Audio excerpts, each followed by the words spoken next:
Aveva deciso di uccidersi lasciando una lettera per spiegare ai suoi familiari le motivazioni del gesto disperato. L'ultima tappa di un viaggio all'inferno iniziato con la crisi. Il settore è quello dell'abbigliamento di alta moda. Punti vendita in piazza San Marco a Venezia e in piazza Ferretto a Mestre per un 43enne imprenditore che in pochi mesi ha fatto i conti con la realtà. Crollo verticale degli affari, illusioni abbattute, notti insonni. A questo si erano aggiunti i problemi di salute dei genitori con i quali vive, finché l'uomo non ha detto basta, precipitato nel vortice della cocaina per sfuggire da un quotidiano che nascondeva un fallimento vicino.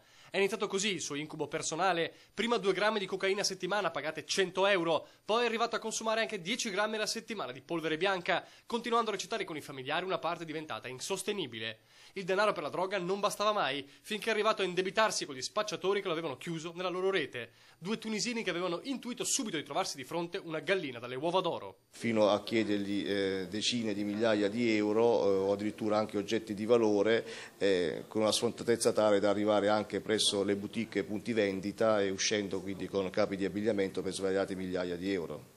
Per riuscire a pagare i pusher, il 43enne è arrivato anche a utilizzare i soldi dell'attività all'insaputa del socio, ma non è bastato. Così i 2 aguzzini sono arrivati alle minacce di morte per lui e la sua famiglia. Il 43enne è arrivato sull'orlo del suicidio, ma ha trovato l'ultima spinta vitale per sfuggire al tormento: la denuncia alla polizia, la confessione del suo problema con degli specialisti, dando il via all'indagine che ha consentito agli uomini della squadra mobile di Venezia di arrestare i 2 spacciatori estorsori, un 28enne e un 31enne. Quest'ultimo clandestino era giunto a Marsala, in Sicilia, dove aveva fatto perdere le sue tracce.